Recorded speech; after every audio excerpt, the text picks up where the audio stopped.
Okay, we are live, I think. Let me make sure we're recording. We are. Check, check, 1, 2.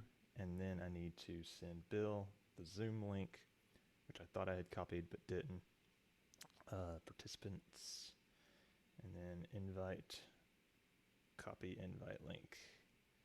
Send to Bill. There we go. There we go. Everything's all bueno now. And we still have 69 followers, so that's all good. The channel is intended for mature video audiences. Since when? None of us are mature here. Go ahead and close this window and pull it up. Get the. I need to mute the stream. Maybe if this fucking notification will get out of the way, that'd be good. Display. Turn off auto lock and pull up the stream on my phone. There we go. There we go. Okay, we should be good to go now. Oh, I need my water though. Where did I leave that thing? There he is. Speak. Let's change this to. Yeah, it's on the right mode. There we go. Hey there, Billiam. Buongiorno. That's not the right country. I've got the right microphone. I've got the right headset, and my new microphone setup obviously interferes with my camera. Oh, that's convenient. You're so far away though. Ooh, yeah. I don't think there's much I can do about that. Let's have a look. I need to be able to reach out and touch you.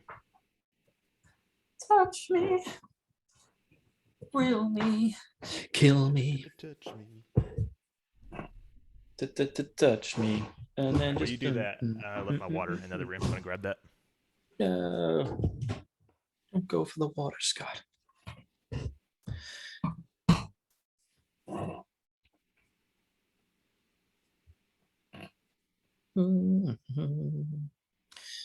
Mother of God, I need a shave.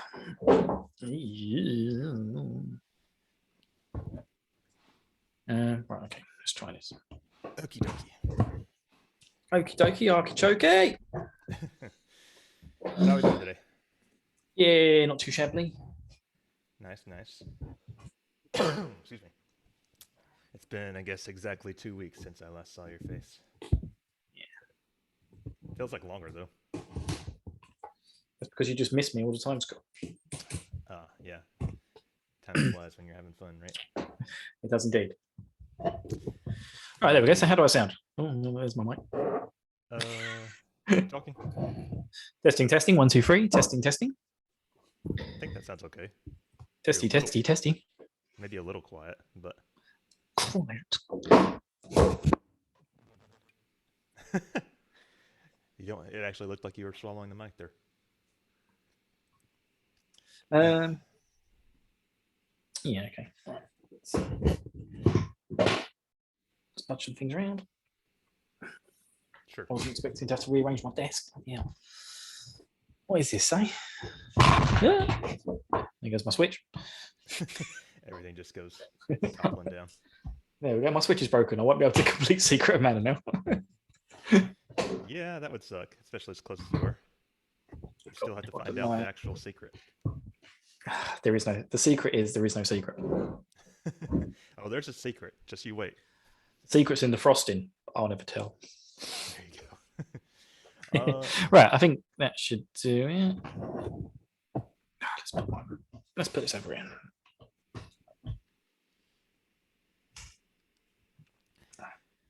Don't like the lighting in here today.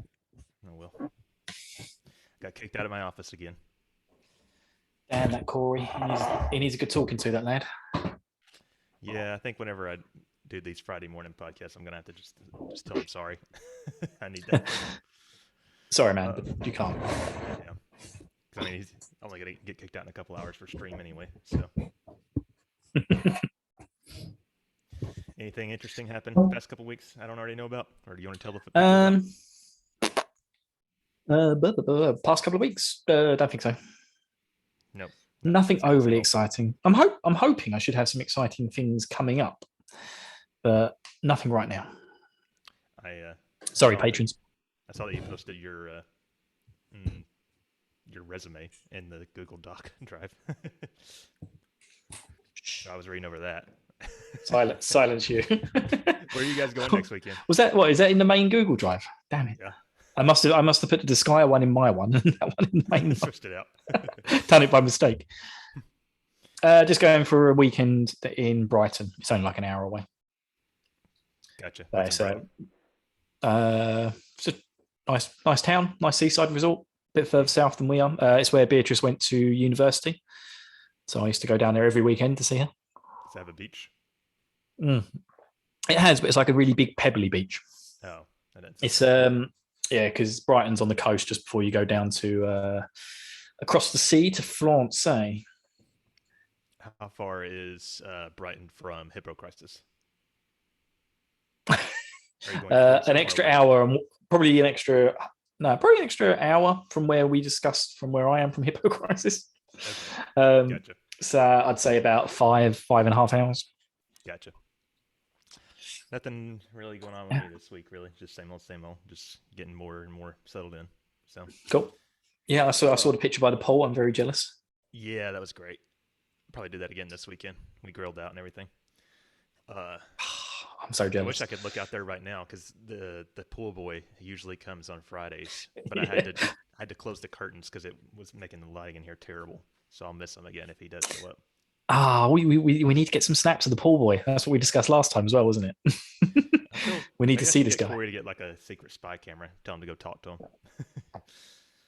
Yeah, I think that's a good idea. Through the end of the month because he got fired. So. Not by me, but he kind of deserved it. By Corey, anyway, then. He does the firing around here. We'll probably get like a crotchety old man for the next pool boy. I hope so. Is there anything we need to talk about?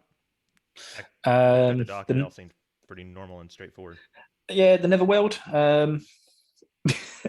It's just trying to find stuff on the history and stuff was just a chore. So it's just kind of like a mishmash of things from various websites that I've put in there. Okay. Yeah, I did my best. It surprised me because I didn't actually read any of the history. So. The history is probably going to be a bit messed up, so don't worry about it too much because there just isn't really any history. Can't find shit. It's not like Final Fantasy where every single person's dissected every moment of what happened up to the game being made. But sadly not. We might. There might be a shorter episode, maybe. I'm hoping so. Yeah, I want to keep this one because obviously I'm on my lunch break, so I want to try and keep it. I mean, like we're at quarter past already, so I want to be done by sort of at least 4:30. So what's your hard cutoff?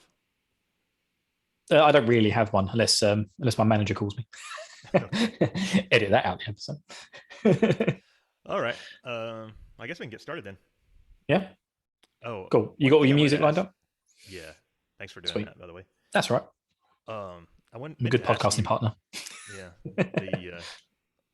The last time we did a review, we didn't do the Golden Years mixed after years intro music. Did you want to do that this time, or? Yeah, if you got it. I do. Cool. But with the timing of it, you'll have to. Sugar. We do that. It goes. Oh God, what does it say? It goes quiet. Okay, quickly play it now. Music. Quickly play it now. It's about skip to about 50 seconds in.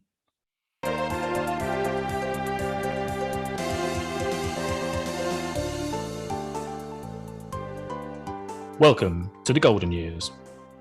Scratch.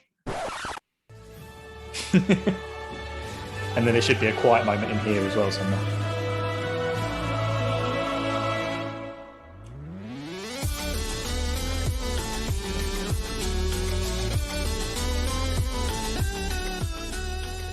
There it is. Normal intro.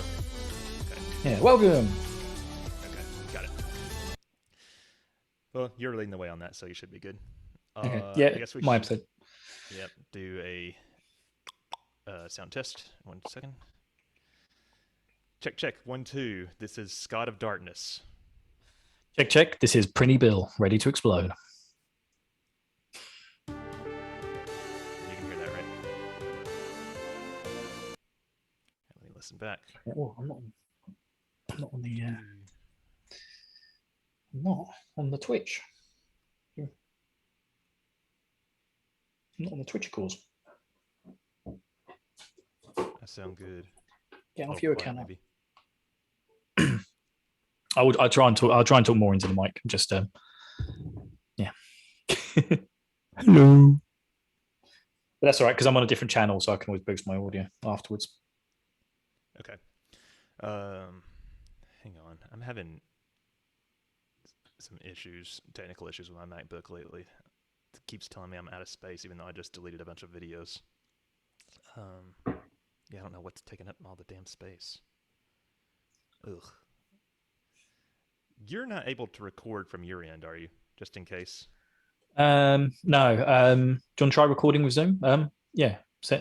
Telling Zoom to record. Can you do that?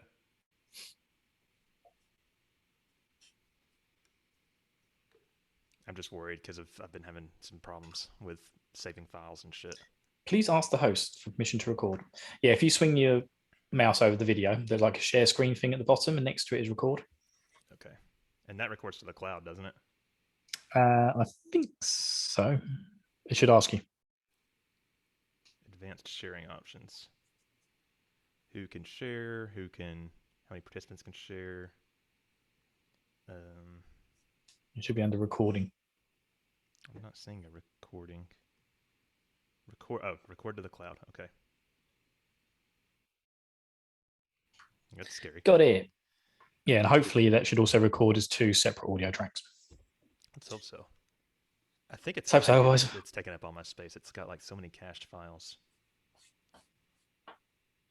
Yeah, man. Yeah, I'm a Windows expert. That's my job. So I can't help you with Macs. That's okay. I'll delete some of this shit. Hopefully that'll help. Okay. Oh, what? Ready? Maybe. Yep. Or do you need a minute? I think we're good. Okay. Cool. Okay. I'll definitely need a piss during the break. All right. You can go now if you need to. Let's go now. All right. Starting in 5, 4, 3, 2, 1.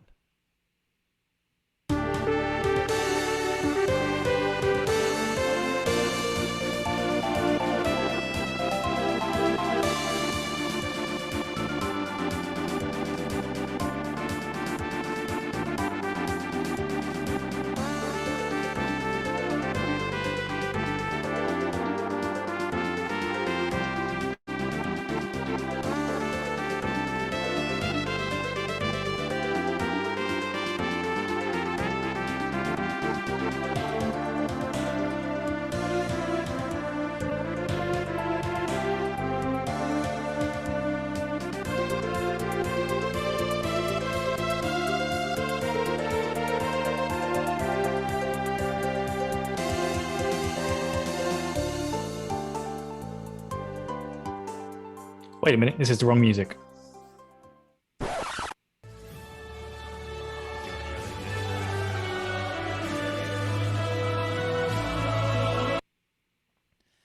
That was right. It just you got in at the wrong part.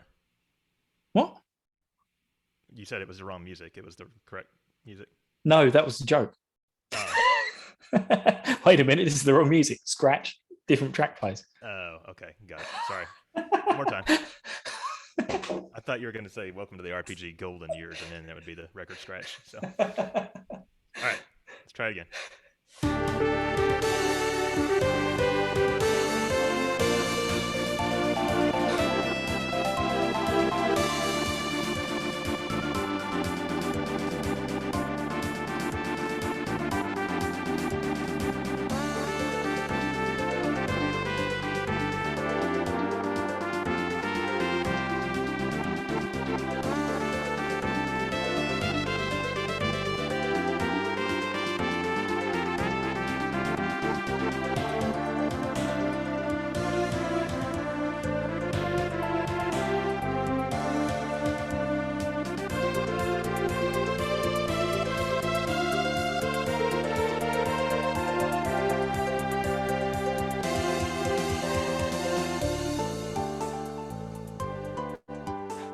Welcome back to the Golden Years.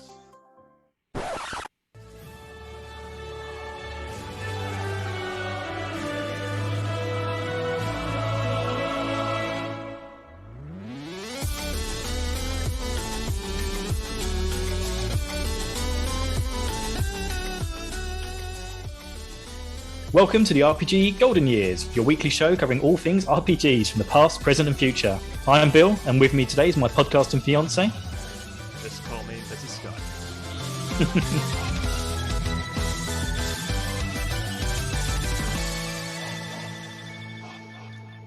Yes, hello. I forgot about that at the end. I forgot about David Bowie coming in to drop me at the end. Quick, I was thinking where you called me your podcasting fiance up there. If we did get married and I took your name, I would be Scott. So you would be Scott. Sorry. That's good.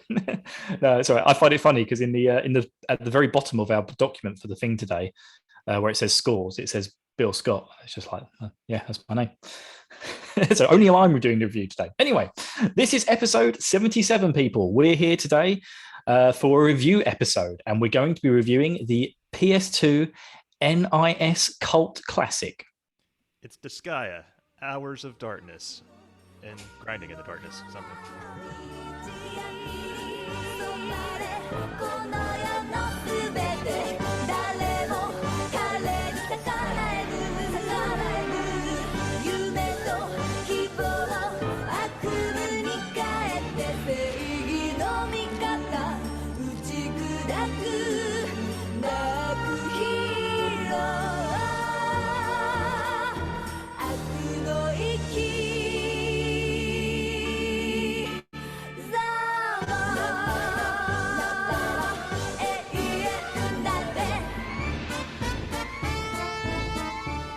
Was that song in the credits? I don't remember that song. You don't remember that song?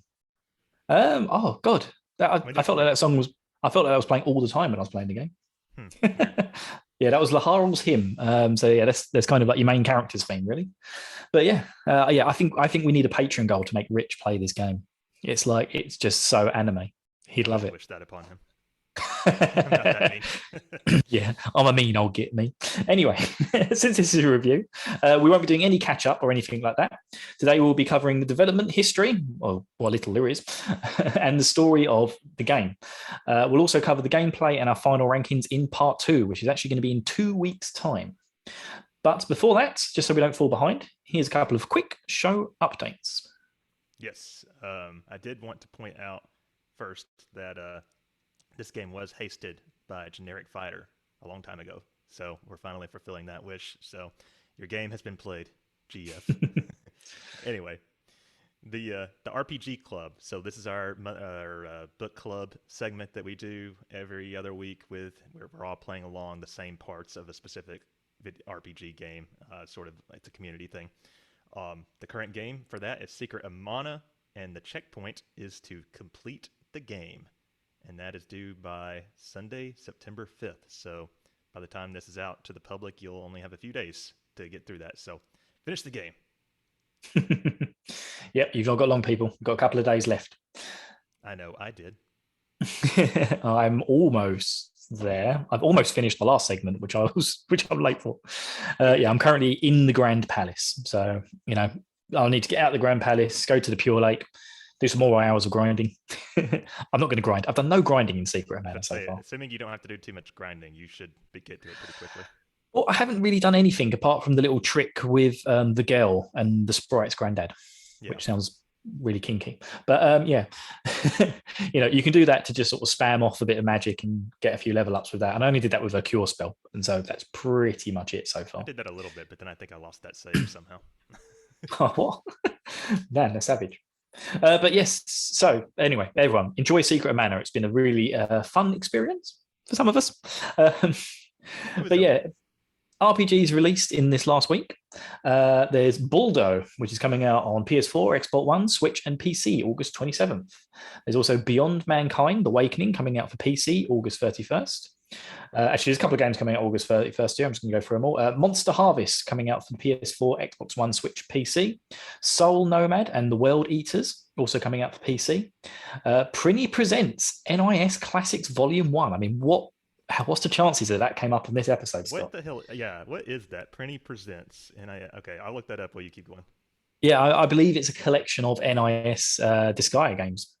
Oh, Possibly because there's so many spin-off games to this. It's a bit like this is like the closest thing to Final Fantasy we'll cover in a little while. But yeah, there's so many different spin-off games, and there are a couple of individual Prinny games as well. So maybe it's just a collection of those. But yeah, that's coming out on the Switch again, August 31st in North America, September 3rd in the EU, because we've got a bank holiday coming up, so no one will be working to publish it in the store on that day. Okay. Pathfinder, Wrath of the Righteous coming out on PC September 2nd. Bravely Default 2 is coming to PC, people. Who would have thought it, eh? That was only a couple days ago. Because I remember the article was like, it's coming to PC in like 4 days. Yeah, it's so strange. It's coming out September 2nd because, yeah, considering Squaresoft made the decision to not put the Pixel remasters on console, but they're now porting their console stuff to PC. It looks like Square are doing a big push to PC stuff now. Don't know why. And then the Magister coming out on Xbox One, Switch, PC on September 2nd. Okay. And on September 3rd for Xbox One. Screw you, Microsoft. All right. Apparently, Prinny Presents NES Classics is the game Phantom Brave, Hermuda Triangle Remastered, and Soul Nomad and the World Eaters, which is also coming out individually, apparently. So, okay, really yeah, because games, but spin-offs, I guess. Ah, yeah, Phantom Brave is a. I don't think it was ever. Maybe they're making it an official prequel. What do you call it? Sequel to Disgaea 1 then, because it was always considered a spiritual sequel to the game that we were reviewing. Interesting. See, so that's interesting. Spin-offs. Okay, and like you said, weird timing. Okay, so the RPGs that are coming out this coming week, we got Kitaria Fables coming to PS5, 4, Xbox Series, Xbox One, Switch, and PC on September 3rd. Encased is coming to the PC on September 7th. Actually, that is exiting early access that day. Crown Trick coming to PS4 and Xbox One on September 7th as well. We got the Final Fantasy IV Pixel Remaster coming to PC and mobile on September 8th. That's just... It's just like one at a time. Why? Yeah. I saw a tweet from Square. It was like, your favorite line is back, and it was the "You Spoony Bard" line. It was like a screenshot of that. And was it in the terrible font, or have they fixed the font? Yeah, there's like a meme of like somebody with a magnifying glass. It's like, where? I don't see it. It's just the font.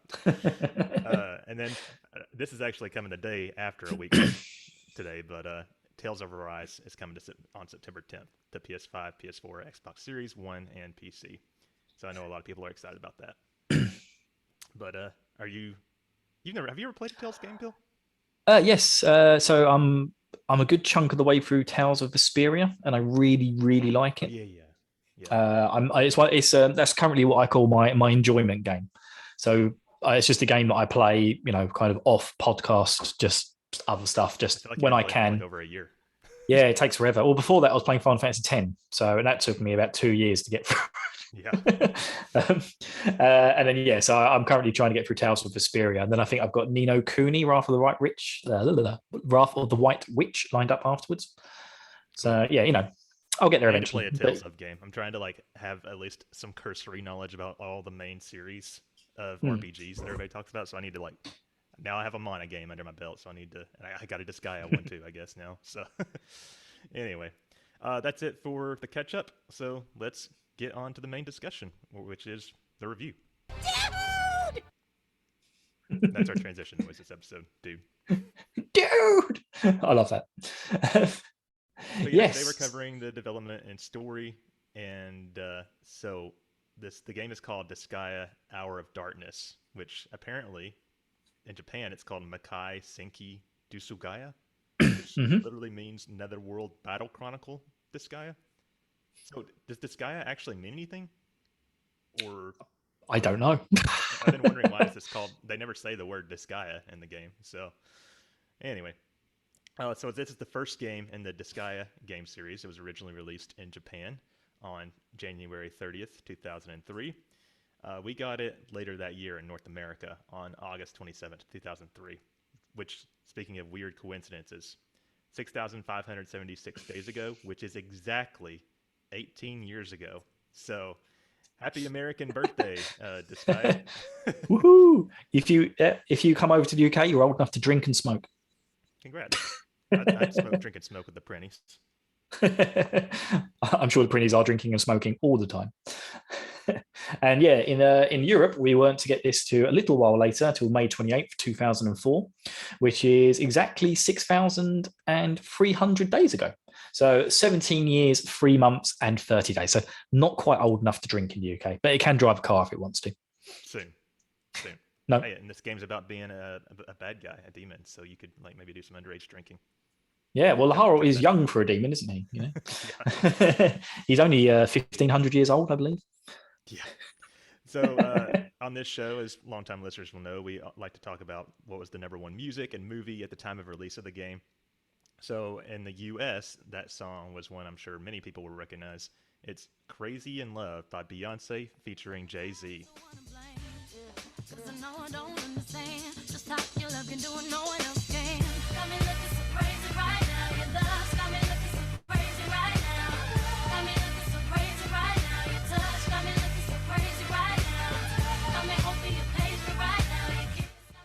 What do you think about this song, Bill? You know it, I'm assuming? Can you hear me? Asked what you thought about the song. Yeah, this song's great. Who doesn't love Beyonce and who doesn't love Crazy in Love? Me. Glad you think so. No, I'm only joking. I'm only joking. I'm glad you think so after last week's or last episode's Christina Aguilera incident. Christina Aguilera just never sat well with me, but Beyonce, bloody hell, she does some bangers. Super talented for sure, and that's definitely a banger of a song as well. So, what about the UK? She's an amazing lady. In the UK now, we seem to have differing opinions here. I thought it was "I Don't Want to Know," but you said it's "FURB" by Frankie. Apparently, it was like 5 days later that "I Don't Want to Know" got the thing. But okay. Yeah. So, So FURB, which stands for "Fuck You Right Back" by Frankie.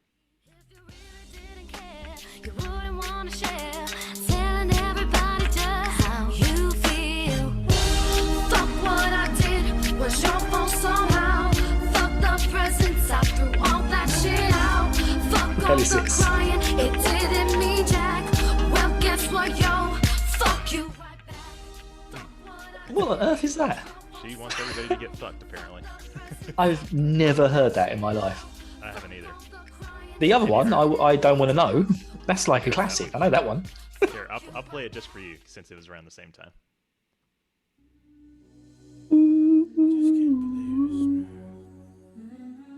See, come on. I'm trying to see if I recognize it or not.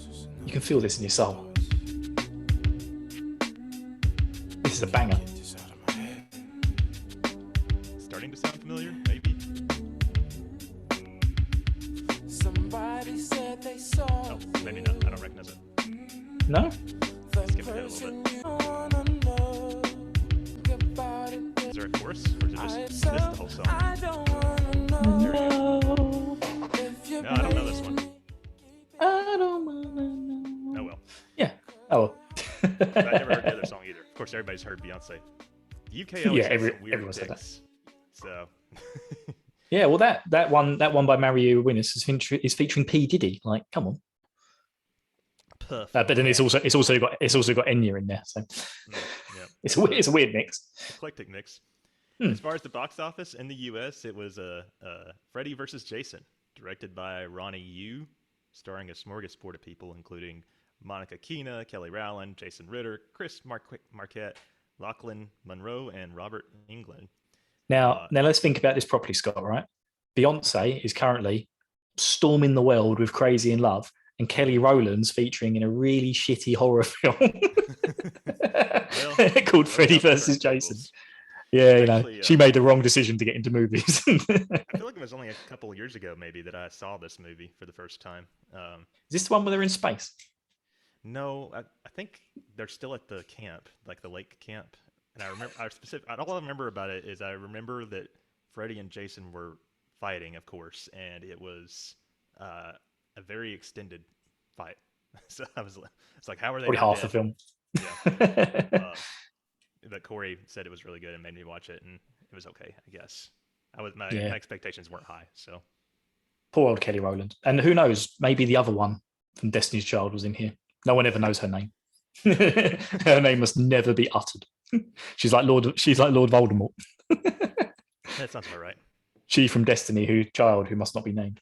Um, but yeah, over in the UK, we had The American Wedding, which was directed by Jesse Dillon and starring loads of famous people like Jason Biggs, Sean William Scott, legend, what a great name, and Eugene Levy, of course, the Oh, legendary Eugene Levy. so they brought back all the main ones for that one, huh?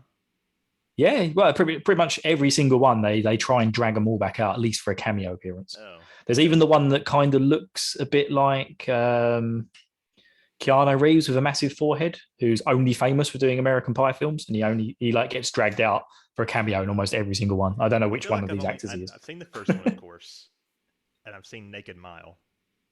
There might only be one more that I've seen outside of that. So I think Naked Mile's the only one I haven't seen, but it's because they're just always on TV. yeah, I think Eugene Levy is still in Naked Mile, but otherwise, I think it's a whole new cast. So Yeah, I think he has to be in it, otherwise it can't be called American Pie. yeah, and after Schitt's It's Creek, the I'm a law. big Eugene Levy fan actually. So Oh, I've still not seen Schitt's Creek. it's pretty good. You need to watch it. Yeah, I've got to Anyway, wait till my kids are grown up and I can watch TV again. let's get this review on with so we can go stick our dick in an apple pie later. Yeah, that sounds good. All right, you want to start us off in the history? Yes. So Disgaea is originally a game created by Nippon Ichi Software. I hope I'm saying that right. I keep on saying like Nippon. Yeah, Nippon Ichi Software, which is also abbreviated to NIS to make it easier for people like me to speak it. And it was founded back in 1994 in Gifu Prefecture, Japan, as an entertainment software company. Since then, Nippon Ichi Software Incorporated has grown into an international company focused on creating video game products across modern consoles and platforms. NIS America Incorporated, the United States-based subsidiary of Nippon Ichi Software Incorporated of Japan. I love the way this is worded. Established operations in December 24th, 2003. Now, if you're joining the company from America, what a bitch day to set up on. Like, it's Christmas Eve. Make sure we're ready for work tomorrow. Get your office set up. It's like, fuck you, Nippon. And it's based in Santa Ana, California. NCIS America Incorporated handles operations, including localization, marketing, and publishing of the Nippon Ichi titles, as well as titles from other small development houses in Japan, most notably the Gust Corporation. NCIS America was the result of the company's wish. Sounded like NCIS. There we go. I think I did say NCIS. I've been trying mentally not to say that. NIS America, NIS. I'm just going to say NIS now. NIS America was the Miss America. Oh man, I'm going off pace now. Right. So Miss America, she wants world peace, was the result of the company's wish to focus on internal publication of their works in the US, given the increased popularity of their titles. Prior to the creation of this subsidiary, NIS software titles that appeared in the US were localized and distributed by outside publishers. Notable examples would be for Disgaea, Hour of Darkness, which was published in North America by Atlas and in Europe by Kioi. That's interesting. I've been Googling on the side here. You said that it was founded in Gifu Prefecture, Japan. And I was like, what is a prefecture? Apparently, it is a district under the government of a prefect.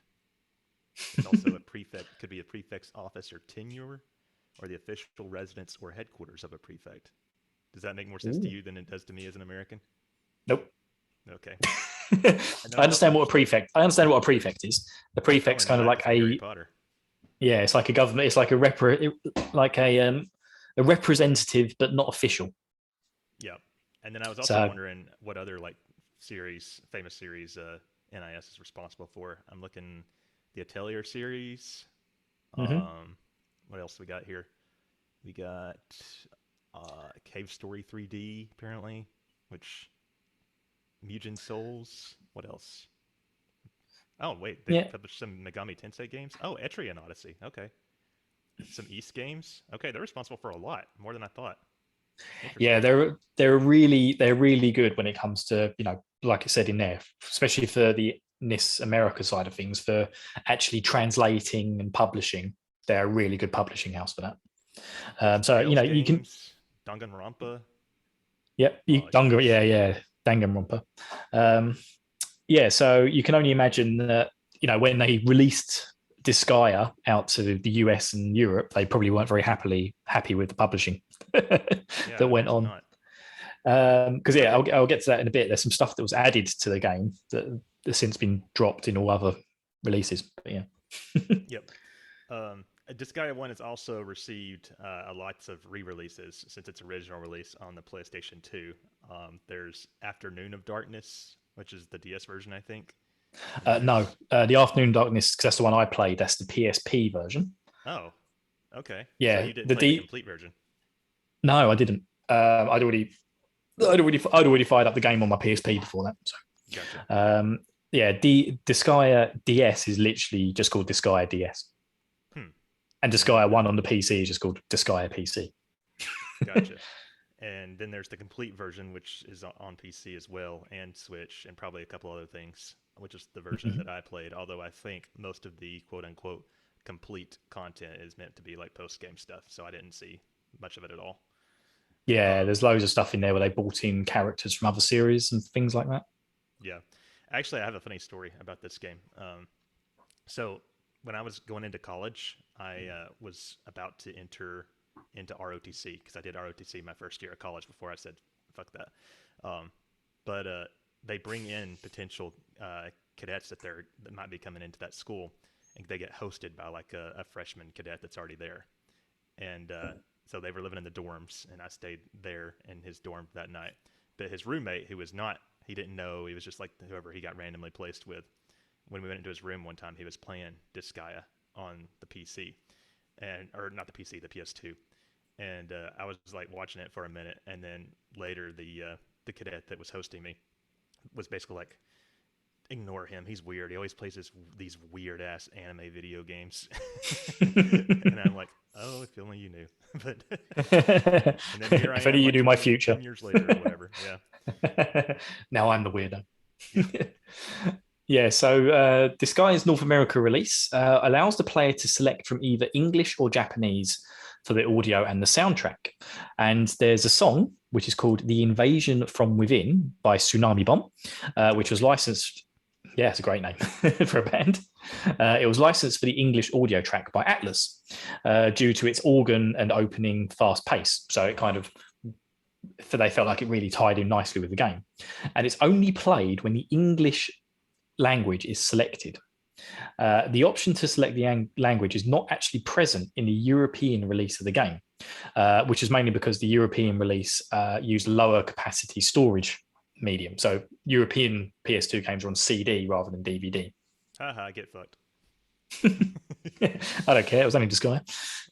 Yeah, I don't even remember the vocal track, so that's how much it fucking impressed Well, on me. It's funny because actually, again, like I said, with the publishing of their games, like that was a decision made by Atlas, not by NIS.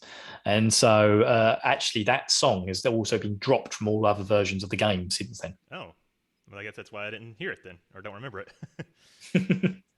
So Suhei Nikawa and Yoshitsuna Kobayashi, the game's producer and main programmer, respectively, have explained the intended humor of Disgaea. Okay, I'd like to hear this. Please do explain. They give the example of Captain Gordon being a satire of American comic book characters.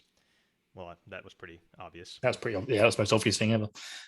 Episodes of the game are separated by previews, parodying such previews at the end of anime series episodes. Should we talk about that now, or should we save that for the story? No, we can talk about it. So at the end of each chapter, basically you get a little pre-dialogue from Etna explaining events in a comical way, like it's like next time on Disgaea, but from her perspective or whatever. Yeah, normally bigging herself up and normally being not very related to what's actually going to happen next. Like her and Jennifer go shopping. Yeah. I actually really enjoyed them, as confusing as they were, like for the first 3 chapters. Once I realized, oh, this is just nonsense. It's just like you could then sit back and enjoy them. And I did kind of like that. Yeah, I won't say the game. This game is very. This game very leans very heavily into a very Japanese type humor, I would say. And all those sorts of tropes, but it's supposed to be satiring those tropes as well. Yeah, it's just a lot of it to us comes across, I think, or our cultures comes across as pretty juvenile. So yeah, I was going to say, I think if I had been younger when I played this game, I would have probably enjoyed it a bit more. Yeah. the comedy of it, but it kind of goes over now. Mid-30s, not feeling it as much. Right, and we'll get to more of that in a little bit. The game is also filled with prinnies, penguin-like creatures that explode when thrown. I didn't know that. I don't think I ever threw a prinny. So. Didn't you? Oh, that's the best thing to do. Prinnies, just get a bunch of low-level prinnies and throw them at enemies. I don't think I used a prinny after like the first couple of chapters. So, more information on their origins is revealed as the game progresses. They contain human souls and labor in the Netherworld and Celestia to atone for their sins. The Netherworld being hell and Celestia being this world's version of heaven. Character designer Takahito Harada described the prinny design as becoming less realistic as development continued. So now I'm imagining like very realistic penguins creatures. And yeah, I would like that. Throwing real penguins. Yeah, Photoshop some penguins in there and start throwing them at enemies so they blow up. Yeah. The makers, because they look like penguins, but they also look like they've been sewn together. If that makes sense. Almost like a costume or something. Yeah, but not in like a horrific type way. I'm not talking about a man wearing another man's face. Actual lore behind the prinnies. Yeah, it's not like House of a Thousand Faces or whatever it's called by Rob Zombie. It's not like that. It's a comic version of it. The makers of Disgaea responded that the characters represented by sort of 3D models in other games often limited by a set pattern of motions, and they were able to make the characters of Disgaea more expressive by using sprites. So about that. Well, they kind of, because you remember this is like mid PS2, so everyone was leaning hard into the 3D like polymetric character models and backgrounds and stuff. You got to think like Final Fantasy X, those sorts of games were coming out where most of the memory and everything that was going into the game was based on how good can we make this 3D environment, whereas Disgaea just sort of went a step back and thought, let's make Final Fantasy Tactics look as good as it can possibly look. And they kind of set out and they did that. I felt like the Disgaea sprites have like 5 or 6 emotive animations they can do, and then that's it though. Yeah, but then they've got all their attack animations and all those sort of things. That's true. I don't know. I feel like the sprite work was good in Disgaea. And there's a few things I say I've got some complaints about this game, but definitely the look of it is not one of my complaints. Yeah. It might not always be your style, but I liked it for the most part. There was also, for some reason, they had 2 different styles of box art for the American release. So you could have just randomly picked up one or the other. I think one of them had like the cast on it, and one of them was just Lahar. So it wasn't like a special edition, or it's just like Nope. It's kind of blind. You can pick one of the. That's really weird. Never. Yep, you just turn up to GameStop and see which one they've got. Yeah. In the PS2 category of IGN's The Best of 2003 awards, Disgaea Hour of Darkness won, quote, Best Game No One Played. Oh. Congratulations. I can feel that. And won Runner's Choice and Runner-Up awards for Best Strategy Game. Okay. I wonder what actually won. Hyper's Daniel Wilkes commends Disgaea Afternoon of Darkness for its, quote, brilliant strategy and being huge and funny. Okay, Daniel Wilkes, whatever. Yeah, I was going to say, this seems to be the thing. Like, Disgaea is a very sort of, it seems like an under the radar series thing. Like, it's not something I hear a lot of people talk about, but the people who do talk about it absolutely love it. Yeah. Whereas for you and I, yeah, I think Disgaea 6, they're still making them. It just came out like a 3 months ago or something like that. Yeah, definitely come out earlier this year, Disgaea 6. And like we had a few people in the Discord playing it, like Colin. Colin loves the Disgaea series. So I think it just depends on your sort of, if you like if you really enjoy the grind and, really trying to break games as much as you can, when it comes like breaking RPGs, you know what I mean? Really overpowering yourself, then Disgaea is going to be a fantastic experience for you. This is one of those games where I'm more excited to talk about the gameplay than the story for once. So we'll get there Yeah, 2 episodes from now. But the game received a score of 8.5 /8/7.5 from Electric Gaming Monthly.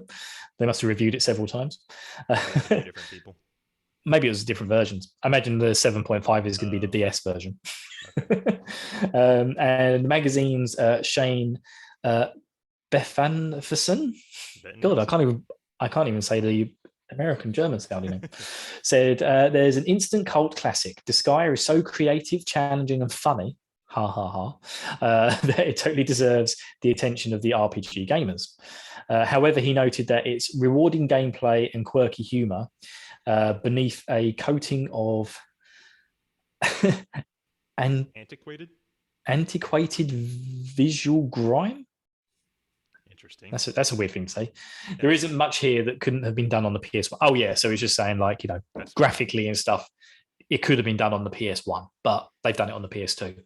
I feel a little and added loads of cool because I don't think they were trying to be like a graphical showcase. I don't know. No, that's what the director said. He said he didn't want to be like a graphical powerhouse. He wanted to be a more classical style, but push it to its limits. Yeah. I think they did a good job of that. Yeah. In the PS2 category of GameSpy's Game of the Year awards, it ranked 9 out of 10, and won Strategy Game of the Year. So does that mean that it came in 9th place, or it was in 2nd place? I've got no idea. Being the first game set in the Disgaea universe, its success has launched a franchise that has seen 5 sequels, several spin-offs, and adaptations into other media, such as Makai Senki Disgaea, Netherworld Battle Chronicle Disgaea, an anime adaptation of Disgaea Hour of Darkness. What? I didn't know this existed. That's weird. Oh, yeah. The anime is 12 episodes long. There is also manga volumes, and both manga and anime adapted the story differently. And I was also interested in this. Apparently, each Disgaea is more or less of like a direct sequel. Like Laharl and Etna and all them are still important in Disgaea too, I thought. I think you can fight Laharl as a boss in Disgaea 2, if I remember rightly. But I think they are kind of, I want to say like interconnected, maybe like as in different dimensions. I think they briefly mentioned a subplot about how Etna like left Laharl's, what's that word they use? You're my vassal. Stopped being his vassal for a while and then came back in another game or something. I don't know. I could be getting that. Yeah, I think they kind of tie characters in occasionally for other games. But as far as direct sequels go, there is one for Disgaea 2, which is taking place 10 years after the end of the game, which is called Disgaea D2. And I think, A Brighter Darkness, which was released for the PlayStation 3 in 2013. And it stars the main cast as well as a few additional characters from Hours of Darkness. And then there's also in 2004, the game received a spiritual sequel called Phantom Brave, which now, under the Pretty Bundle, could be an actual sequel, but who knows? About to come out for everybody. Other than that, the only thing to say is that Metacritic gives this game a 84 out of 100. And that's about it, really, as far as development goes. It's kind of, there's not much to find out there on the internet. And believe me, I searched. I searched a lot. I don't know about you, but I don't plan on ever playing another Disgaea game. I feel like I've got that one under my belt. I know what it is. I know what to expect. I know when people are talking about Disgaea, I can follow the conversation. But I think there's 3 or 4 in the master list, so there will be some more Disgaea in my future at some point, and I will be dreading it. I'll look forward to that review. All right then. So with the history laid out there, we're going to take a quick break before we move on to the story of Disgaea. Piss? Yep, I need a piss. Do you reckon we can use the other transition afterwards, just to confuse people? I'd have to pull it in. Hang on. You got time? Yeah.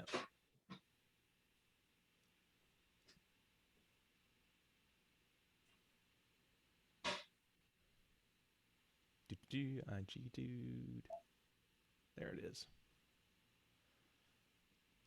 Green. And then make it.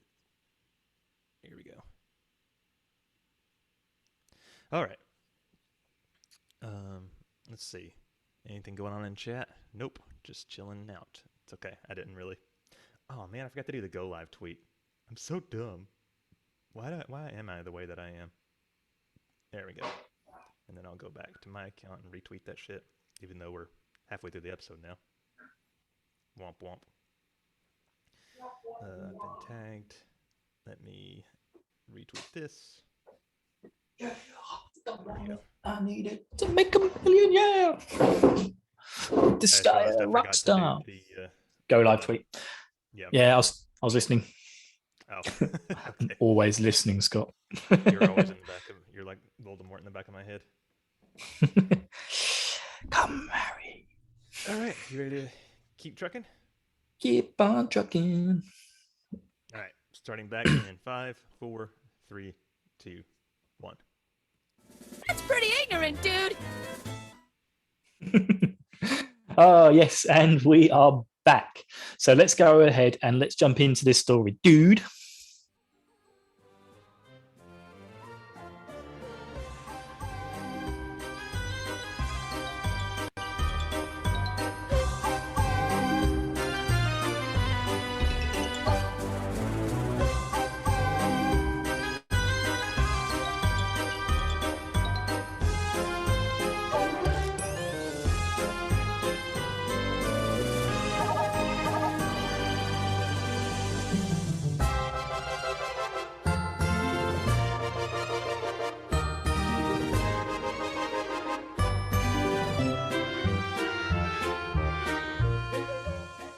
When I think back to the music I actually remember from this game, there's only like 3 or 4 tracks that I can remember offhand, and that's one of them. So Yeah, I was listening to the OST earlier, and there's like 3 or 4 tracks which really stand out, but still, even some of the stuff that I didn't even particularly remember, I still thought, oh, this is really good.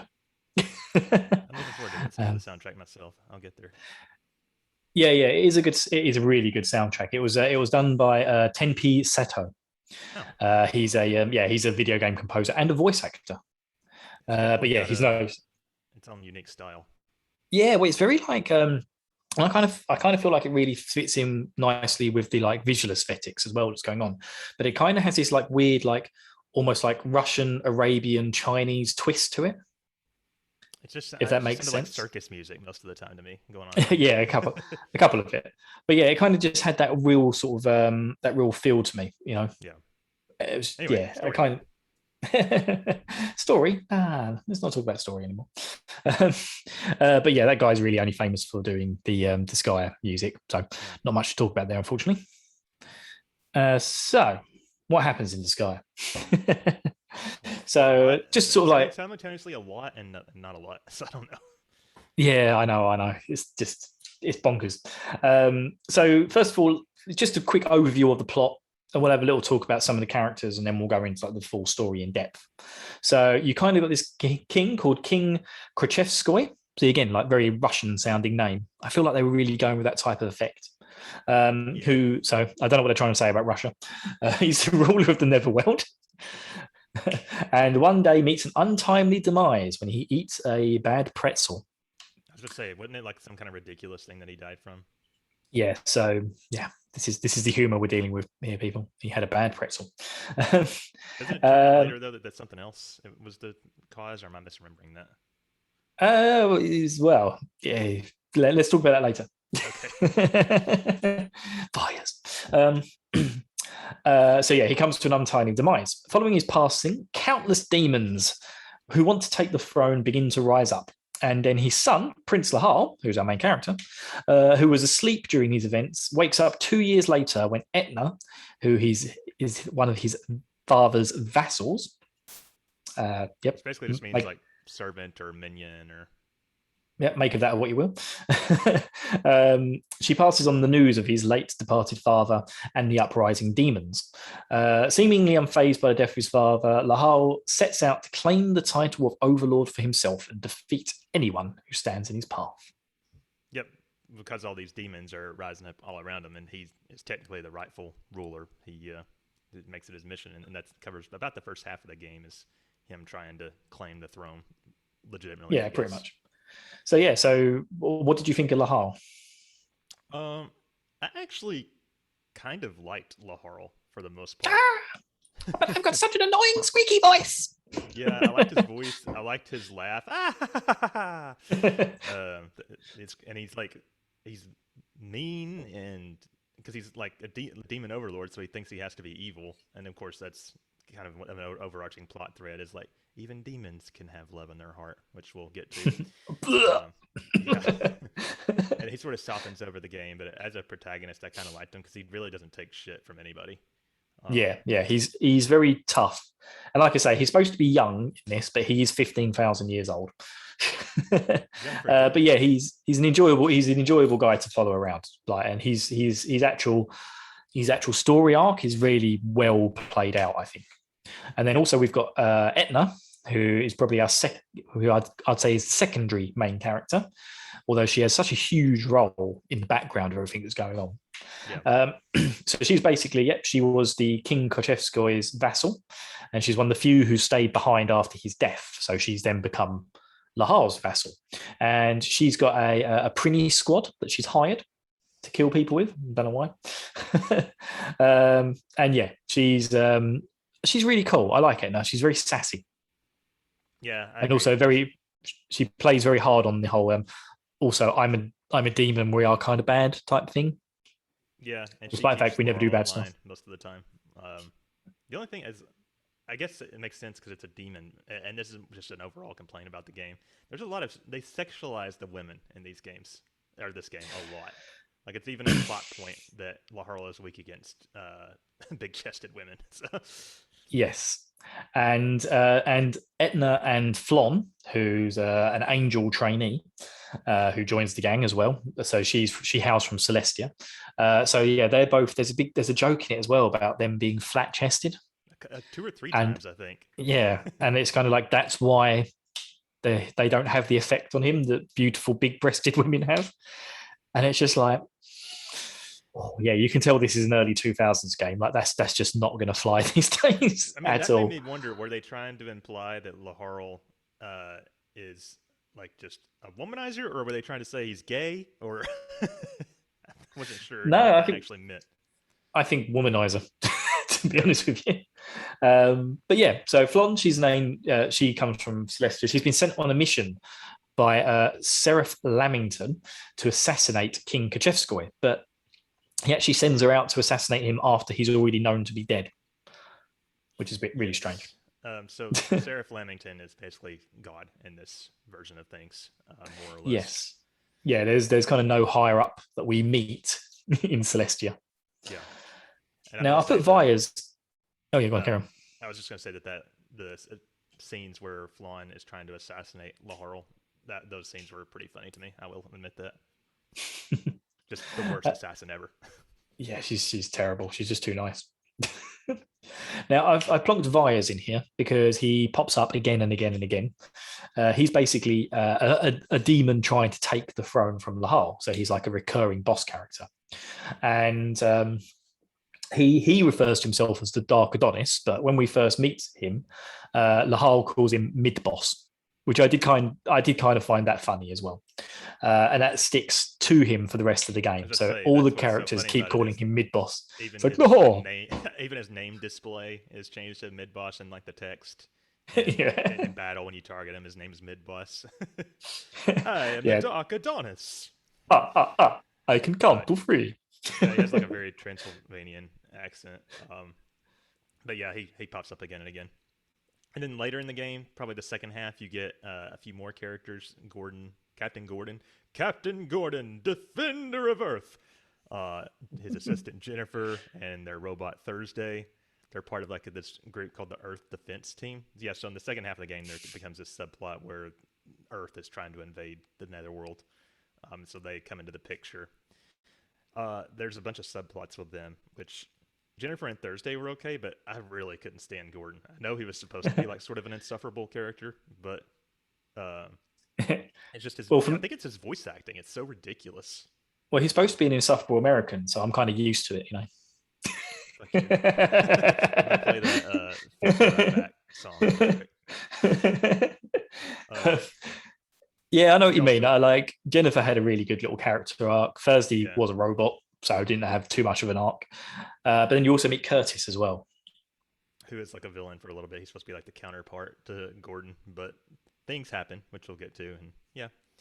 And then of course there's the Prinnies, which we already referred to, which are basically like your basic ass minion of the Netherworld, and there's some lore surrounding them. Basically, I think it's like people that sinned in their human life get sent to hell to redeem themselves as Prinnies, and they eventually ascend to Yeah, get it's another chance, reincarnation.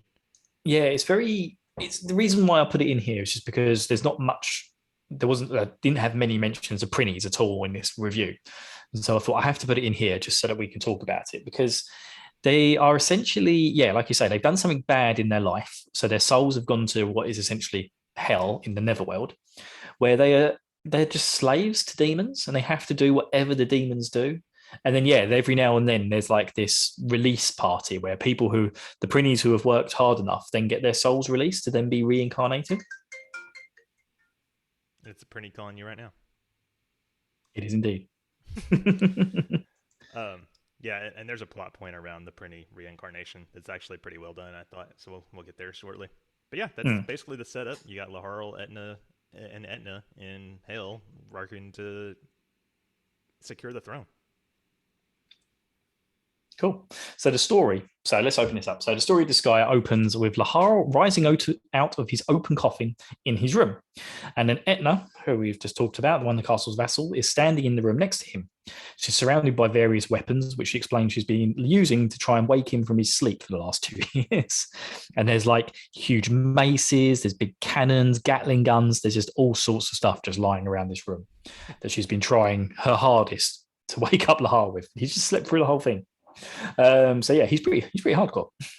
She explains that he's been sleeping for that long, and his father, King Kercheskoi, has died. So Lahal then goes, okay, I better reclaim my throne. And after consulting with Etna and his other vassals, he goes to Vaya's castle. Because this is like the first So one they've heard is like planning to strike against him, right? Vyers. Yeah, they've heard that Vaya's plans to strike, so they go, well, okay, let's take out the first guy that we know of. So after we defeat Vyers, who... Well, hang on. First here, you do a couple battles, and then you have to grind for a long time if you're me. So yeah, same here. I got all the way up to Vyers and then died twice, so I got a bad ending. There is an ending if you lose to Vyers, where he becomes the overlord, and that's the end of the game.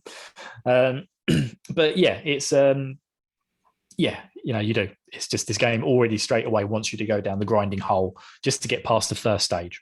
But we'll cover that when we get to gameplay mainly. I think almost after every chapter I could say, then I had to stop and grind. Felt like it. After defeating Vyers, the Dark Adonis mid-boss, Lahal meets an angel trainee called Flon.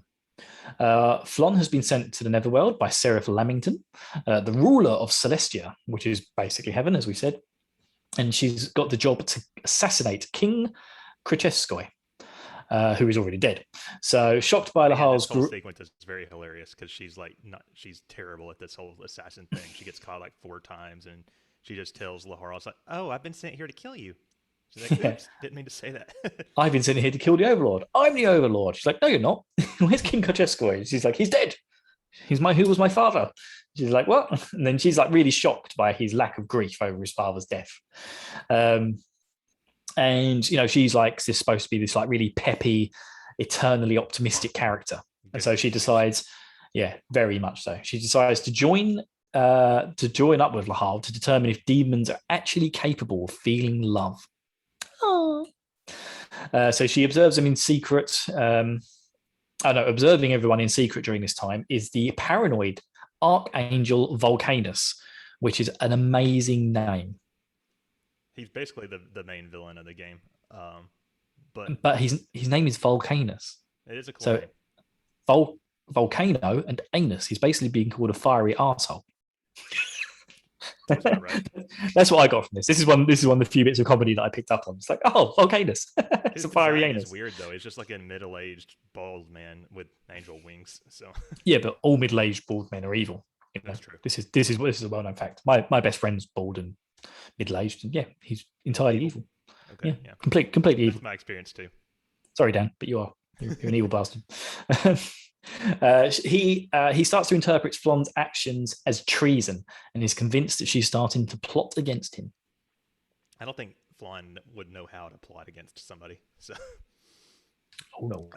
so eventually, after they defeat mid boss, and Flan joins them, Etna demands that Laharl pay the salary of the printies that she's hired. And I remember this was like Laharl's like, "Wait, they're your vassals, shouldn't you pay them?" And she's like, "No," or something like that.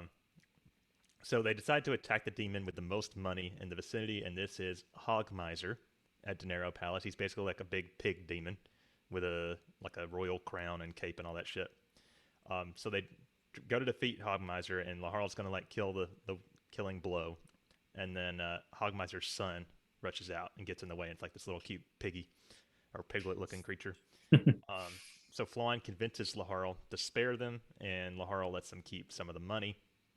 And then in response to this act, Hogmiser joins the party. This happens a few different times with the various villains in the game. When you defeat them, they join you. Yeah, they become cannon fodder in your inventory.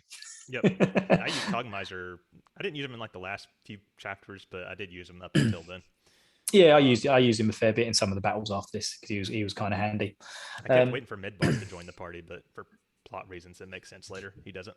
Yeah, he also because you get a choice whether to kill him or not, and if you choose to kill Hogmeister, Flon will actually turn around and kill Laharl. Oh, really? Is that an alternate ending? Yep, that's another alternate ending. I didn't look into the alternate endings at all. I only got one where late in the game, Mid-Boss beat me. So I probably saw the same one you did, if I had to guess. So this is the game is chapter based, and we're in chapter 4 or 5 now. Chapter 3, actually. Oh, really? Jesus. Yeah. So at one point, Flan and Etna discover a photograph of Laharl in an embarrassing situation, and apparently a paparazzi photo. But we never actually get to learn the contents of this photo. You got any theories, Bill?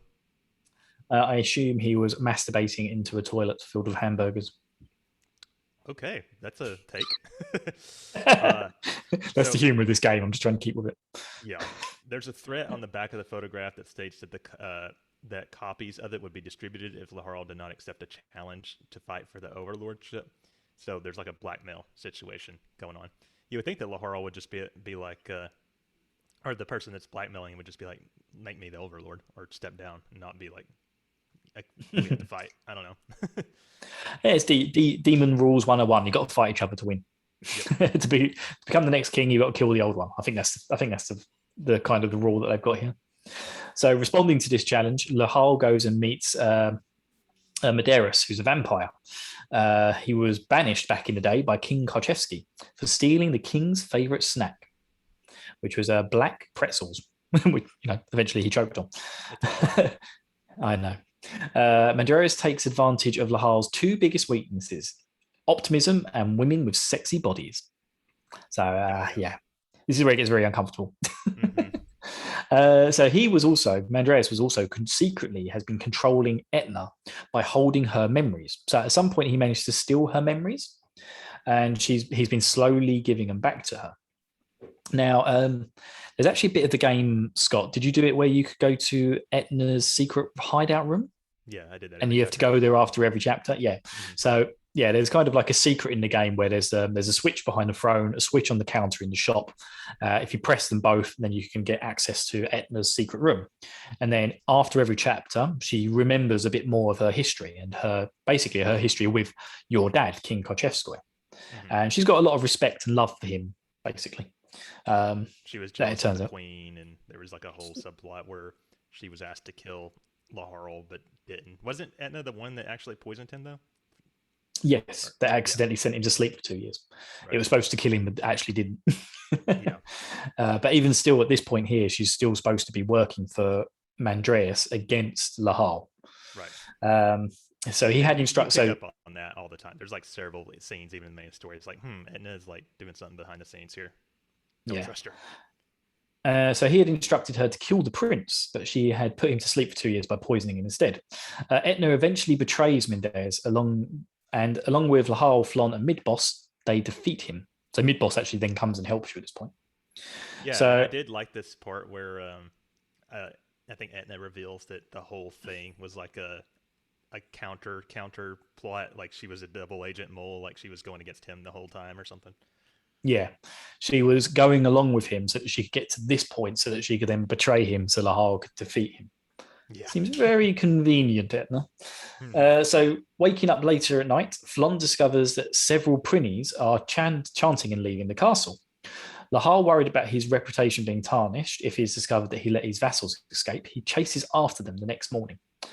Eventually, he runs into death himself, and the player learns that Big Sis Prinny, who's just suddenly pops up at this moment, is She was in a couple actually scenes earlier in the game than this part. yeah, and she's strange because she's the only Prinny that never says "dude." Yeah, I think Flan becomes suspicious of her at one point because of that, and she's like, I don't know what you mean, dude." dude, dude. Yeah, so we actually find out that she's actually Lahal's mother.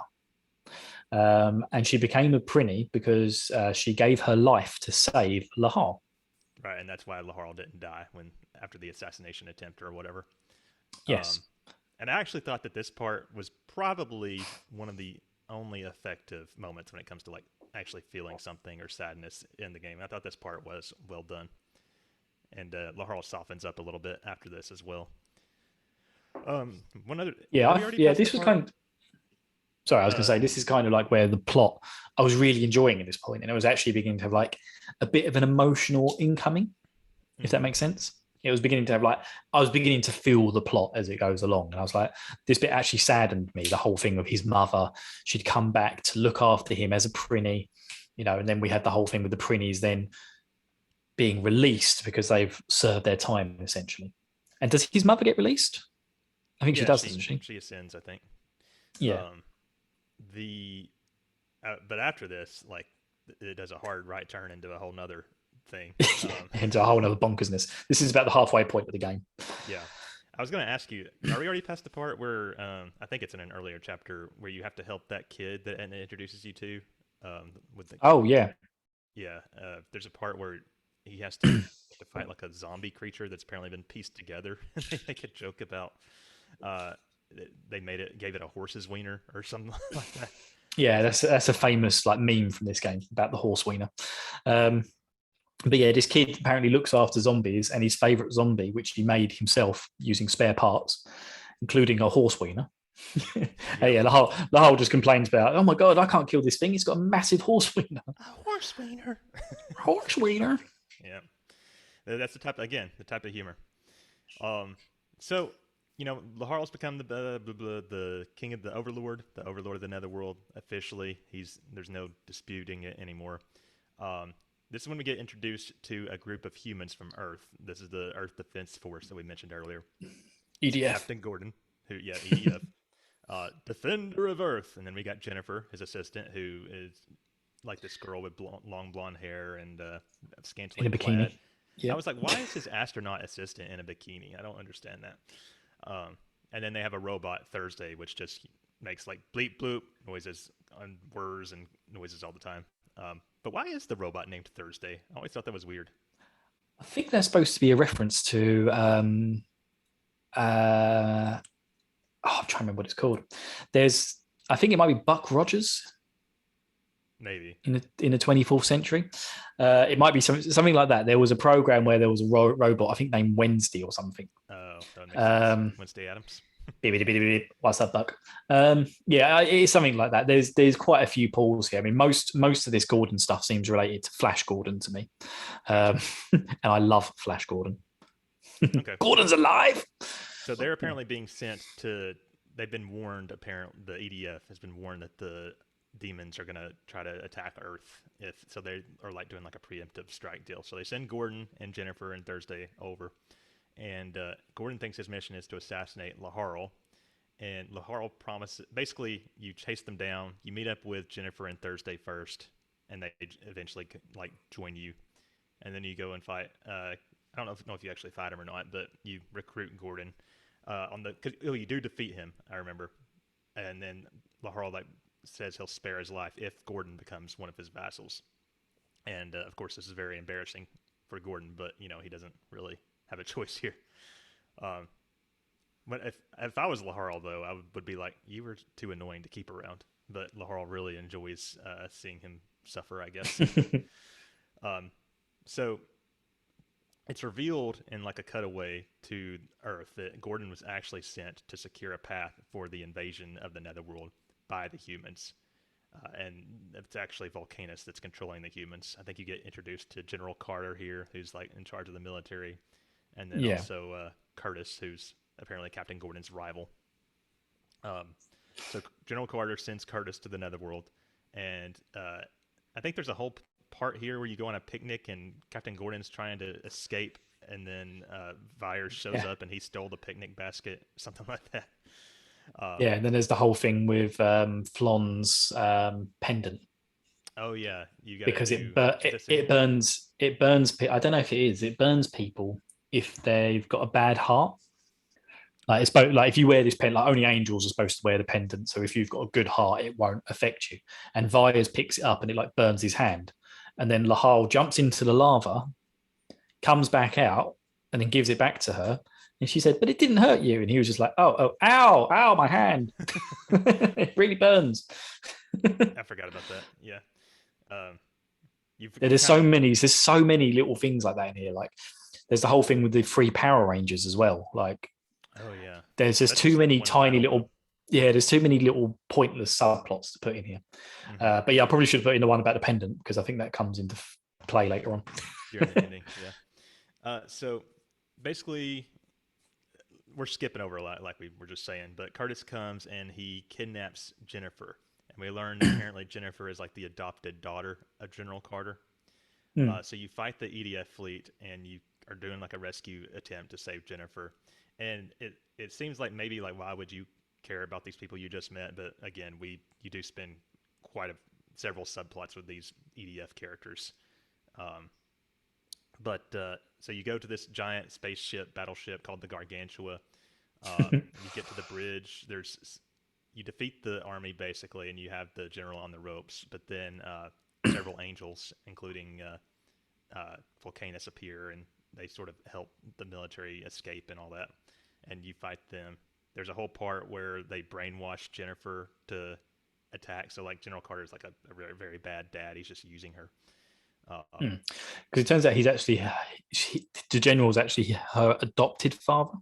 Yeah, he's not her real father, and she and she's basically like a prodigy. She's like the most intelligent person on earth. Mm-hmm. Who's funny because she's got long blonde hair with her tits out. Because she's just the assistant to the dumbest person on earth. Yeah, exactly. There's a part here where Thursday is going to lose all his memories because it's too damaged in battle, and then it gets them all back. And then there's a part where Captain Gordon tells Jennifer she's not his assistant anymore, and that's why she like feels okay with leaving in the first place. I don't know. It's like, God, I hate Captain Gordon. Yeah, he's an annoying dick. I'll say that. Yep. So General Carter escapes, and at this point, Midboss appears and gives him a mysterious message, although I don't think that we actually learn what that is yet. No. So in response to these events, Flon and the rest of the party decide to go to Celestia to confront the Seraph. Volcanus, in the meantime, keeps going to Seraph Lamington and declares that Flon is a traitor who is leading an army of demons on the invasion of Celestia. So he's really got his ducks in a row here, Volcanus. And he goes to lead a troop of angels to repel this so-called invasion. Volcanus then reveals to Laharl and his party that he intends to conquer all three worlds and rule over them as a god. What was his reasoning as well? It was terrible. It's just like no one can look after themselves, blah, blah, blah, blah. Yeah, something like if he makes everything the same and controls everything, then nothing can go wrong and there won't be any wars or something like that. Yeah, it was just... So you can tell he was just power hungry. Yeah, absolutely power mad. And Laharl's just like, all right, I'm going to dick on you. Yeah. So after defeating Volcanus, Laharl finally meets the Seraph. And Flon explains Volcanus's plan and what she has also learned while traveling with Laharl. The Seraph accepts her vision of events and agrees that demons are in fact capable of feeling love. However, he declares that Flonne must be punished because she fought other angels and turns her into a flower. Yeah, and Flan is like completely okay with this, but of course Laharl is pissed out of his mind Yeah, because Lahal he really literally cares loses about his her at shit. this point. And so he attacks the Seraph, which initiates the game's final battle. Yes. Did you have any problems with like these final areas or anything? There was only the one where you had that like weird little like maze to walk around. Oh yeah, that took forever. Okay. Yeah, that was terrible, that one, because you started off and you had this like little pathway. You had red squares because we haven't talked about the geo symbols and how they have different effects on the battlefield and stuff. But essentially, there was these squares you couldn't walk over. So you had this path that you had to walk around first before you could get into the main battle area. But people can attack and cast magic over the barriers that you can't walk over. So, but because of your limited attack range, you can't really hit many of these people. So you're kind of trying to walk around this thing while you're just being absolutely pummeled to death. Yeah, I hated that. That was just the worst level. But yeah, I didn't find it. Volcanus was easy, but Seraph was hard. This was a hard fight at the end. I wouldn't have been able to do it if it hadn't been. It took me until these final couple battles, but I figured out how to use items. So luckily, I was able to just keep Laharl healed. Do you know what? What? That was it. It was that one with the maze thing we had to walk around.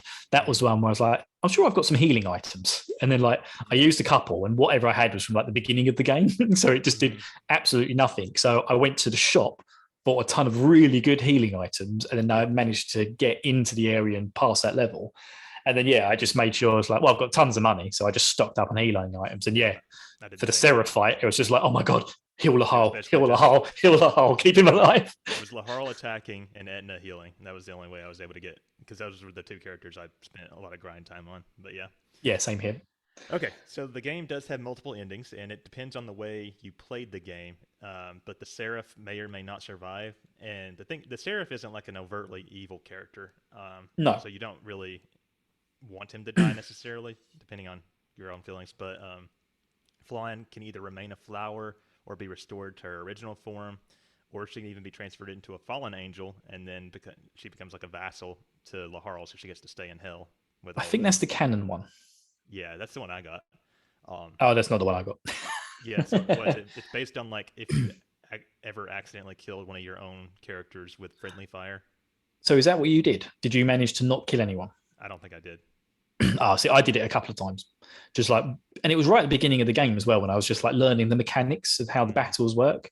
And it's just like I didn't realize AOE attacks would also hit people on my team. Right. And so yeah, a couple of times I didn't even think much of it. Like the enemies like will even kill each other all the time, just trying to get to you. So. Yeah, so I was just like, I didn't realize what I was doing at the time. I killed off Etna a few times, killed off a few Prinnies, just like, oh, okay, I've realized now this is a thing. But and then like it wasn't. If it wasn't for you being punished for it in this way, that would be a viable strategy, as depending on what's going on in battle. Sometimes. Yeah, definitely, because you could just put a Prinnie in front of you to block the enemy from attacking you, and then attack through the Prinnie. And you just don't care about killing Prinnies, right? Because you just make more.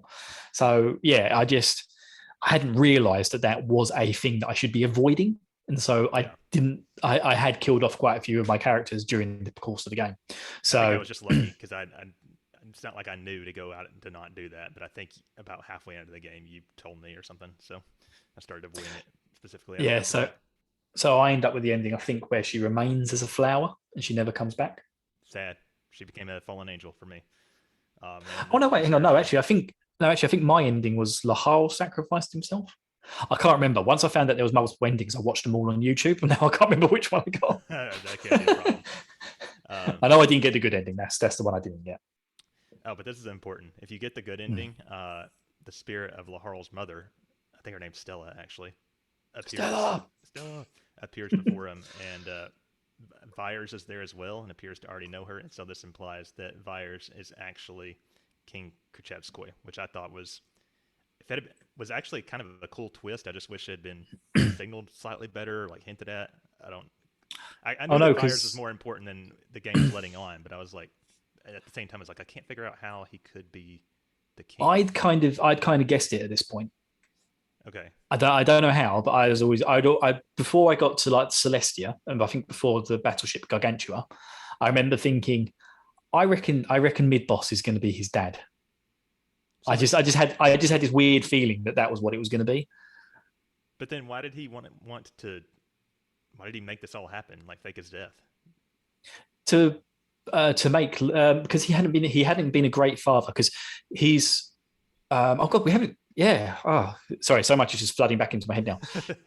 Lahal's mum wasn't a demon. Right. Yeah. She was a human. A human. Yeah, you're right. She was a human, I think. No, she was an angel? Oh, I don't know now. Fuck.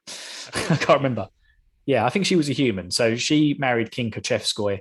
Yeah, because I think this is all revealed through Etna's memories, isn't it? And Like that's why. Right?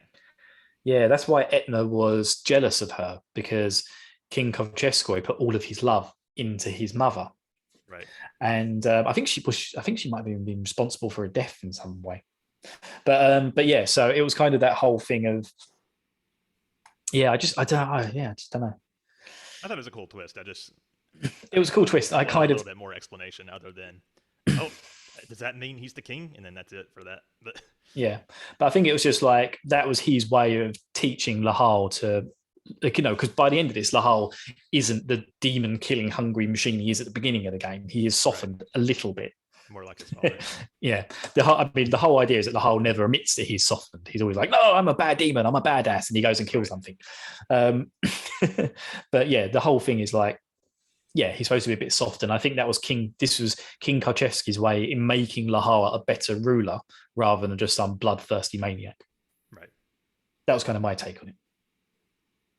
So there's also here? there's a joke ending which can be attained very early on in the game.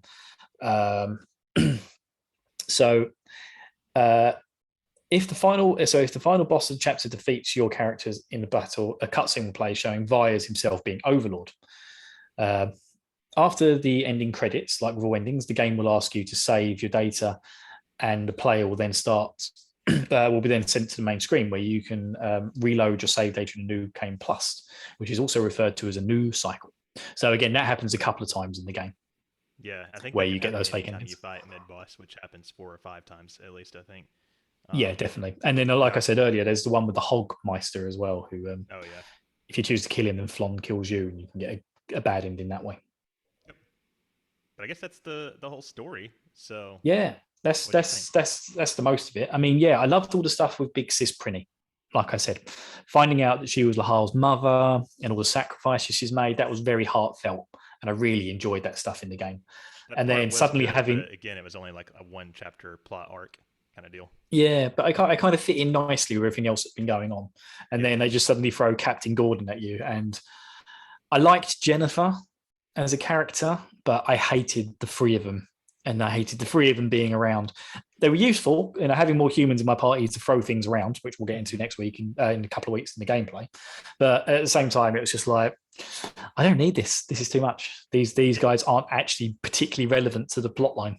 Yeah, apart from really the whole, seems like it comes out of almost nowhere. At that point, it's like, I guess it was nice that Lahal accomplished his goal about halfway through the game, but then it felt like, okay, now we're going into season 2 of Disgaea. Yeah, pretty much. And in the anime as well, they turn up in the first 5 minutes of the first episode. Oh, really? So it very much introduces that whole mechanic of all of the characters together straight away in the anime. Whereas, yeah, in this, it just kind of felt like they were just thrown at you towards the end. And like I say, with all the stuff, like all the little mini subplots and stuff, like there's the whole thing with Curtis. Mm-hmm. Curtis we didn't even dies. Talk about how his plot arc ends. Yeah, so Curtis, who's the rival to Captain Gordon, essentially, he dies, and then he comes back as a Prinny and joins your team to help you through. And then he makes a sacrifice of himself as a Prinny soul in order to help you get up to Lord Volcanus. Or no, to Seraph, isn't it? Oh, I don't know, somewhere in there. But yeah, there's just so many little subplots. There's this weird thing with Power Rangers that I mentioned earlier. There's lots of stuff in this game that keeps every individual chapter interesting. But it's not always relevant. The first defender of Earth's ghost or something. Yeah, he's ghost, and then he comes back, and it's just like, Well, that's what I mean. There is a lot of stuff here with Captain Gordon, but I just didn't feel it as much as I did with the early stuff with Lahal, Etna, Flon, and then Lahal's mother. And I I think thought part that of was that all is much better done. just how inseparable Captain Gordon really is as a character, in my opinion. He's really hard to like. And I mean, not only does he have that stupid voice, but he's like an asshole and obnoxious. He comes And what do you around think? a little bit. He gets his redemption or whatever. Yeah. What did you think of the bad guys then? So Volcanus and Seraph, Um, Lamington, should I say? Volcanus was. I didn't really like him just because he was just. It really did feel like just some dude decided he was going to be, or some old dude decided he was going to be king. Just super paranoid. And Lamington, so at the end you learn that basically he and King Khrushchevsky were working together the whole time to like ensure a brighter future for both Celestia and the underworld or whatever. But it's like that revelation comes so late. It's like I didn't really care about him, I guess, other Yeah. than it's like you're just the final boss placeholder, I Yeah. guess. Pretty much, because he'd been there since the beginning of the game as well. But I was kind of thinking, I always thought it was going to twist and he was going to be a good guy. And then I thought Volcanus was going to be the big bad boss. But no, turns out it's Lamington's the big bad boss, despite Volcanus him being a is good the main guy. villain, and he is the one that's like actually evil. But yeah, I don't know. Like I said, I did like Laharl and Etna as characters. Flan can be a little annoying. She's funny at points, but she can be. I agreed with I think Laharl at the time. I think Flon was my favorite. If I Really? was to pick one, Why? yeah, I would say Flon was my favorite character. Then Etna, then Lahal. Why did you like Flan so much? I don't know. I just kind of liked her. I thought, because I was like you at the beginning, I thought, oh, she's going to be so annoying being this like goody two shoes character, because they're always the worst. They're always the worst in these type of games. But she really grew on me. I just really liked her. I liked her arc, and I feel like she's more the main character than Lahal. The stuff that goes on with her, Celestia, is kind of her struggles, her trying to make Lahal feel more love than just demonizing, her relationship with Etna as it grows from Etna just threatening to kill her at the beginning to them to actually being like almost like sisters by the end. It's just like, I felt like her arc and her character development worked brilliantly and worked well with developing Lahal and Etna. So I kind of felt like she was the linchpin there in the middle. So that's why I liked her the most. So at the end of the day, would you say you liked the story or disliked? I actually would say I liked the story. I feel like overall it was like, this is a PS2 game. Like unfortunately, you've got to compare it to like Final Fantasy X, which has probably one of the greatest computer game stories ever. Yeah. But then also there's a lot of games I played on the PS2 which don't have that type of story. But overall, I felt like it did a good job, especially as it was being very tropey and anime. It really put across its story well. Yeah, I would say the story is decent myself. My main complaint about it is how some of it is told. Just like sometimes it's hard to tell what's going on that's actually important or not important, and then you've got this juvenile humor that's going on all the time. Some of it was funny, but a lot of it was like the opposite of funny to me, like groan-inducing almost. But again, the story is not my main complaint about this game, and I guess I enjoyed it enough to where I would be interested in like going and reading synopsis of what happens with these characters in the other games. I know you said they're mostly cameos, or maybe reading what happens in D2 or whatever. Yeah, I think D2 sounds interesting to me, and whatever the spiritual one is, Phantom Brave. But as far as I'm pretty sure they are just mostly cameos in the later games. I could be wrong, but again, I've not played any of them. Do you think that the writing was specifically aimed at children, or maybe young? No, I kind of feel like this is young Japanese adults, shall we say? Okay. I feel like this is the thing. A lot of it's not going to translate well over, because there's huge differences between, say, the English sense of humor and the American sense of humor. Right. We know this because you don't laugh at anything. But no, and yeah, then there's, again, you get that same difference when it comes from Japan going over to other cultures, and there is a lot of humor in here, and I think a younger me might have got it a bit more, but then also there's a lot of sexism, and I'm not really okay with that. Yeah, I took a screenshot a few times on the Switch I just I couldn't believe that was a line of dialogue. I can't remember any beyond the horse wiener right now. I was like, what? Yeah, the horse wiener, the flat chested, the big Yeah. chested women that made Lahal weak at the knees, so he couldn't fight properly, and it actually reduced your stats for that battle as well. Yeah. It was like it made him like a half strength for everything. Which sucks because it's more likely that Laharl's your only character doing significant damage. Depending Yeah, on how you exactly. play. But So yeah, it was kind of. But then that was also one of my favorite levels to grind on early on. yeah. Not for that scene. It was just like you could stack the character, you could stack the enemies on top of each other and then kill them. Yeah. Get a lot of EXP from that. But yeah, other than that, I thought the story was very good. What about yourself? I thought it was okay. Okay. I liked how some of the plots. I liked some of the subplots more than others, and I did like the overall overarching plot with what the king and Lamington were trying to do and learning about Etna's non-betrayal, all that stuff. It's just that so much of it is focused on the EDF squad that I didn't care about, and then also just the writing in some parts where it was very questionable. Yeah. But yeah, it was okay. Any other final thoughts about the story? No, that's kind of it. I think probably the EDF stuff doesn't work as well because that's when you have to do most of your grinding. Yeah, that's also true. So longer wait points between plot. So but yeah, weak. no. It's hard to like them because they're not useful in battle, really. Yeah, exactly. You have to really grind them up. I know Gordon was just completely useless. He's got a gun, and it does no damage. Yep. Get to the bench.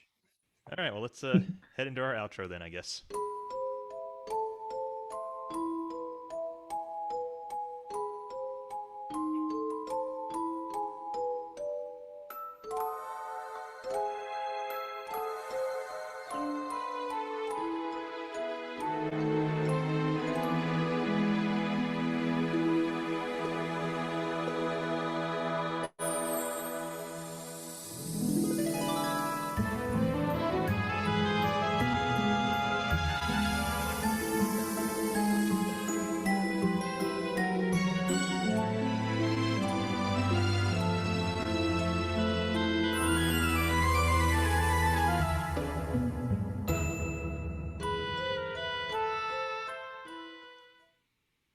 Yes, so that's it for part 1 of Disgaea 1, the review. So, Scott, what are we going to be doing next week, mate? You won't be here. It'll be me and Rich doing our normal news and catch up and all that, and also the final RPG club for Secret of Mana. Whoop. And then it'll be the week after that where Bill and I get back together to finish up this review. Someone had to go on holiday. I know. I'm not working next Friday. I've got a strange working week next week. I'm only working 2 days. Right. So look forward to that. And then speaking of the RPG Club, one more reminder, the current game is Secret of Mana. The goal is to complete the game, and that's due by Sunday, September 2nd. So get your mana-ing on, everybody. Get your mana on. Yes. So, guys, please rate and review us on any podcatching app that you happen to have. I recently discovered, Scott, we're on Audible. So I gave us a 5. Yeah, no, neither did I. So I gave us a 5-star review on Audible the other day. Great. But yes, if you're using, especially Apple Podcast is the big boy here. So if you could leave us a review on that, that'd be great because that really helps with the algorithms and getting the show discovered by more people. We also have a Patreon where we have early access to episodes, ad-free episodes. There's aftercasts and extra reviews, which we've got more than 20 extra reviews now, exclusive on the Patreon. You get to get involved with the RPG Club by helping us nominate and pick the next game. So RPG Club is open to everyone to play, but only patrons get to help pick and choose the next game. And then there's much more. Just a couple weeks. So yeah, that's coming up soon. So if you want to get in now to help us get a new different game coming up, I think we need a nice Halloween game, don't we? Given the months that are coming up. So you can find us at patreon.com/RPG Afteryears. I just wanted to throw in a note here. I know that we haven't been getting out the aftercasts as often as we should be, but Rich and I are planning on recording one this weekend about Final Fantasy What If. And so everybody knows that Marvel What If show that is just proposing alternate scenarios of how things could have been. We had the idea of what if there was something Final Fantasy like that. So we did a tweet on Twitter and everything, and we got a bunch of submissions. So I think that's going to be a good aftercast to go to. So look forward to that. We stream all of our episodes live to Twitch. The timing varies. Right. When it's Bill and me, it's on Fridays at 10 a.m. When it's Rich and I, it's usually 9 a.m. Eastern at RPG After. Whoa. I got tongue-tied there. 9 a.m. Eastern time on Twitch, which is twitch.tv/RPG After Years. And I believe it's not like the Bill episodes are super common, just when we finish games, which how often does that happen? Quite often now, you know. It's not going to be long till Live Alive's done, then we have to do that. That's true. The current Golden Years game, if you want to play along with the Golden Years list, is Live Alive, which we are coming to the business end of that too. So if you want to play that, check out Live Alive and play along with us. We also have a merch on store. my channel right after this. Oh no! You've done Caveman, haven't you? Yep. I haven't done Caveman yet. Damn it! Right, I've got to catch up. We have a merch store on Reddable, reddable.com/people/RPG After Years/explore. Get you some good merch. Yeah, Scott's normally wearing it. Yeah, not today. He's dripping in RPG merch. At least I have the mug still. For the purpose.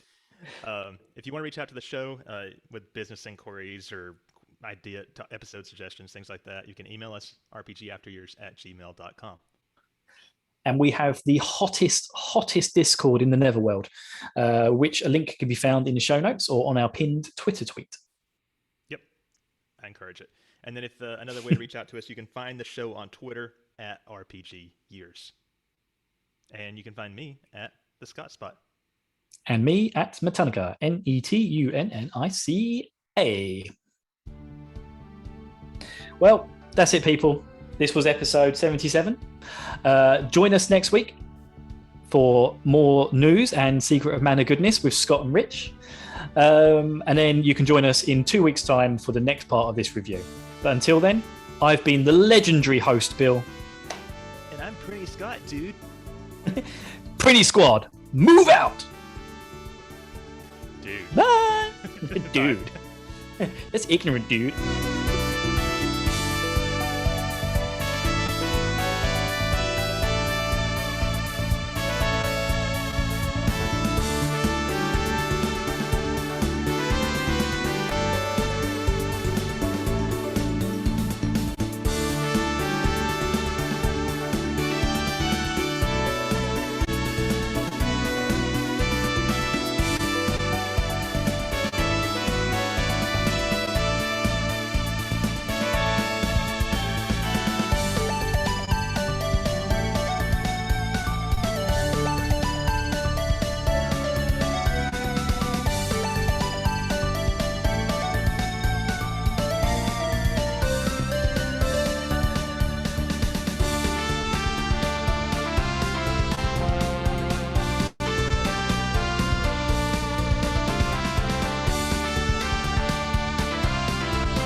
Came in at an hour and 30. So that's about normal for a review episode, even a part one-er. That's good, dude. Yep. Plus a 5-minute piss break. Yes. Okay, well, right, I better run. Okay. Caslo, hope you enjoyed. Anybody hanging out? He's the only name I noticed on the Twitch. Oh, okay. I'll be streaming this live on my channel as soon as I get some food and get everything set up and all that. So. You see, you're missing the opportunity, man. You should raid us over. I'll send all two of us over. Like it's really me, you, and some other person. I thought about doing that last week, though, because I technically could do it, I think. I would just have to make sure I'm set up correctly. But So, actually, good question. We recorded this via Zoom to the cloud, which I can get hold of. Did you record it locally in the end, or did you not? I did. Unless it gives me an error when I hit in recording, I'll upload it and let you know. All right. Let me know which one I should grab. All right. Sounds good, man. All right. But I'm not working Monday, so I'll do it on Tuesday. All right. Sounds awesome. I appreciate that. Right. Bye, guys. Bye, Twitch.